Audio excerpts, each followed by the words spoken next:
Hello guys, आज हम बात करने वाला है एक ऐसी चीज़ आप लोगों को इस वीडियो में बताने वाला हूँ जो आप लोगों को बहुत ज़्यादा काम में आने वाली है। यहाँ पर जो शॉर्ट टर्म, मीडियम टर्म और लॉन्ग टर्म इन्वेस्टर्स हैं उन लोगों के लिए जो सेक्टर वाइज जो सजेशन होता है, कभी कभी ऐसा बोलता है कि कमेंट सेक्शन में बोलता है कि सर ऐसा कोई सेक्टर बता दो जहाँ पर शॉर्ट टर्म के लिए या मीडियम टर्म के लिए हमें बहुत सारा पैसा मिल जाए, या कोई एक शेयर बता दो जहाँ पर शॉर्ट टर्म के लिए पैसा मिल जाए। तो यहाँ पर यही चीज़ आप लोगों को इस वीडियो में बताने वाला हूँ कि यार कौन सा जो शेयर है, सेक्टर है, जहाँ पर आप लोगों को शॉर्ट टर्म, मीडियम टर्म और लॉन्ग टर्म के लिए आप लोगों को रह सकते हो। और यहाँ पर ये चीज़, सारी की सारी चीज़ें जो मैं बताने वाला हूँ वो बहुत ज़्यादा बड़े एक्सपीरियंस पर्सन बोल रहे हैं, और जिनका आप लोग बोलोगे कि यार वो कौन है। अब ऐसे तो कैसे एक्सपीरियंस पर्सन है। तो यहाँ पर आप लोगों को बता देता हूँ, H D F C bank आप लोगों को पता ही है। H D F C bank का जो एसिड एसिड मैनेजमेंट डायरेक्टर होता है,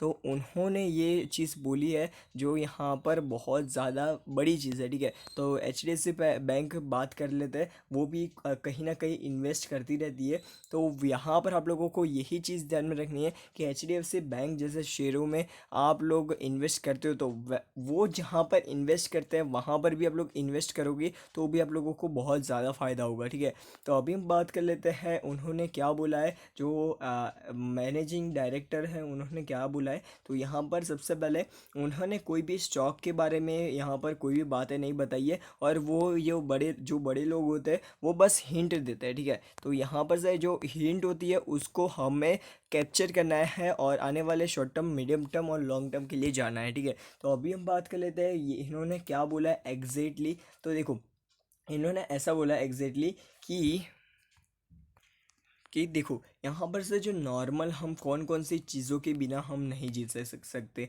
देखो यहाँ पर से खाना, जो लंच होता है या डिनर होता है, यहाँ पर जो भी हम चीज़ें करते हैं खाने की वजह से ही करते हैं। ठीक है, तो खाना बहुत ज़्यादा इम्पोर्टेंट है अभी की टाइम में हमारी लाइफ के अंदर। ठीक है, तो इसके ऊपर आप लोगों का फोकस होना चाहिए, मतलब एफ एम सी जी सेक्टर के ऊपर। ठीक है, एफ एम सी जी सेक्टर के ऊपर आप लोगों को अभी तो देखो तेज़ी देखने को नहीं मिल रही है, तो ये मैं श्योर हूँ कि यार आने वाले समय में आप लोगों को तेज़ी देखने को मिले। और एफएमसीजी सेक्टर का नाम आए तो कसम से मेरे दिमाग में एच यू एल का ही नाम घूमता रहता है, क्योंकि यार एक दिन मेरे को एच यू एल के अंदर 1% की होल्डिंग लेनी है। ठीक है, बस 1% की होल्डिंग लेनी है।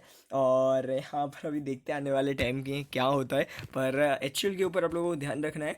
और उसके बाद हम बात कर लेते हैं दूसरा जो मोस्ट इम्पोर्टेंट सेक्टर है, वो है फार्मास्यूटिकल सेक्टर। तो फार्मा सेक्टर के बारे में बात कर लेते हैं। तो फार्मा सेक्टर भी बहुत ज़्यादा अभी के टाइम में बहुत ज़्यादा इम्पोर्टेंट हो चुका है, क्योंकि आप लोगों को कभी भी फार्मा की दवाओं, हॉस्पिटल्स, वहाँ पर आप लोगों को कंटिन्यू जाना।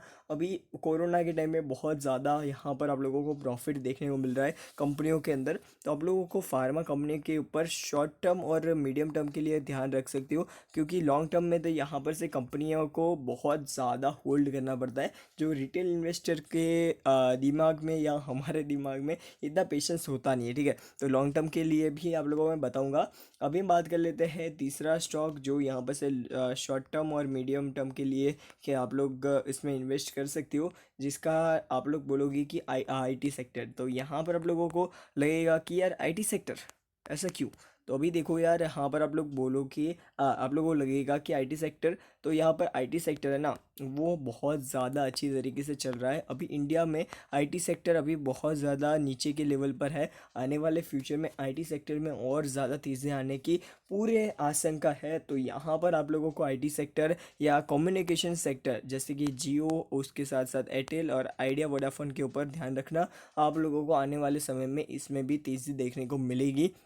5G स्पेक्ट्रम की यहाँ पर बात चल रही है, 5G आने की बात चल रही है, तो इसी की वजह से भी यहाँ पर से आने वाले समय में हो सकता है कि तीसरी देखने को मिले। और आईटी सेक्टर में आप लोगों को कौन कौन से स्टॉक के ऊपर नज़र रख सकते हो, एक तो भाई टीसीएस है, उसके बाद है आप लोग इन्फोसिस, इसके ऊपर नज़र रखना, विप्रो के ऊपर नज़र रखना, आज के दिन का टॉप गेनर था। और उसके साथ साथ यहाँ पर हमें एक और स्टॉक के ऊपर नज़र रखनी है जो है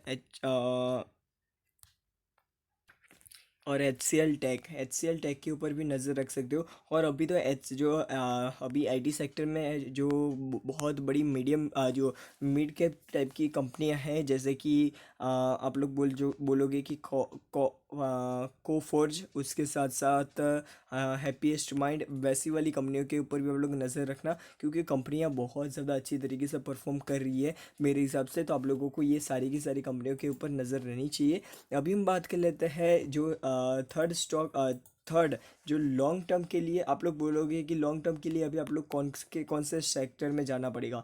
तो लॉन्ग टर्म के लिए जो भी जाना चाहता है वो यहाँ पर केमिकल सेक्टर में जा सकता है, क्योंकि अभी केमिकल सेक्टर में ऑलरेडी बहुत ज़्यादा कंपनी ने तेज़ी दिखा दी है। सारी की सारी कंपनियाँ बहुत ज़्यादा यहाँ पर पीक के ऊपर है। तो केमिकल सेक्टर के जो रिज़ल्ट है उसी की वजह से यहाँ पर से अच्छा, मतलब रिज़ल्ट भी बहुत ज़्यादा अच्छे आए हैं, और कंपनी ने परफॉर्मेंस भी इतना ही अच्छा दिया है, और स्टॉक भी बहुत ज़्यादा ऊपर आ चुके हैं।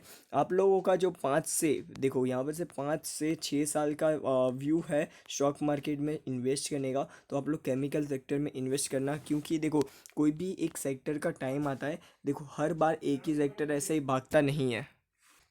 ठीक है, तो यहाँ पर आप लोगों को कोई भी एक सेक्टर को देखो, यहाँ पर ऐसे ऐसे भागता है ना कोई सेक्टर, तो उसको थोड़ा कंसोलिडेट होने में टाइम भी लगता है। तो देखो यहाँ पर ऐसे ऐसे कंपनी कोई भी भाग रही है, सेक्टर भाग रहा है, तो उसके बाद थोड़ा कंसोलिडेशन जोन में चला जाता है, जो यहाँ पर से अभी एफएमसीजी सेक्टर है। ठीक है, तो यहाँ पर आप लोगों को एफएमसीजी सेक्टर में और भी ज़्यादा तेज़ी देखने को मिलेगी, जो आप लोग पेशेंस रखोगे तो। ठीक है, तो यहाँ पर से मैं सोच रहा हूँ एचयूएल के अंदर थोड़ा बहुत शेयर खरीद लूँ।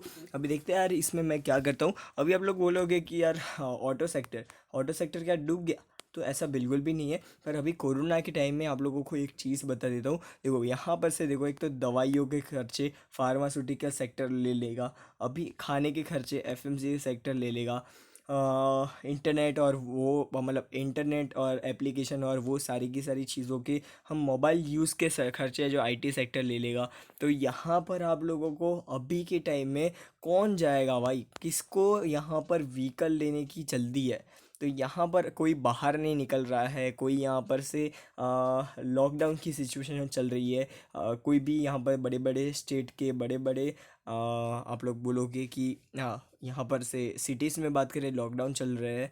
तो यहाँ पर आप लोगों को बिल्कुल भी नहीं करना चाहिए ऐसा कि ऑटो सेक्टर में अभी इन्वेस्ट करो। मेरे ख्याल से शॉर्ट टर्म जो ट्रेडर्स है, इन्वेस्टर्स है, उन लोगों को यही सारे के सारे, जैसे कि यहाँ पर से दवाइयों के लिए फार्मा सेक्टर सबसे बेस्ट है। और यहाँ पर से हम बात कर लेते हैं खाने के लिए, फूड के लिए एफएमसीजी सेक्टर, और हम जो इंटरनेट और वो सारी चीज़ें मोबाइल में सारी चीज़ें करते हैं, लैपटॉप या बहुत सारी वहाँ पर चीज़ें करते हैं, उसके लिए आईटी सेक्टर। ठीक है, तो इसके ऊपर आप लोगों को चीज़ें ध्यान में रखनी है। तो बस यार आज के लिए नहीं, आप लोगों को इस वीडियो में मैंने जो भी चीज़ें बताई हुई है वो बहुत ज़्यादा इंपॉर्टेंट है। तो इन स्टॉक्स के ऊपर, इन सेक्टर्स के ऊपर ध्यान रखोगे तो आप लोगों को बहुत ज़्यादा फ़ायदा होगा। तो बस आज के लिए goodbye, goodbye love, goodbye, फिर मिलते हैं नेक्स्ट वीडियो में, गुड बाय। और कोई भी दिक्कत हो तो मेरे को कमेंट सेक्शन में ज़रूर से बताना।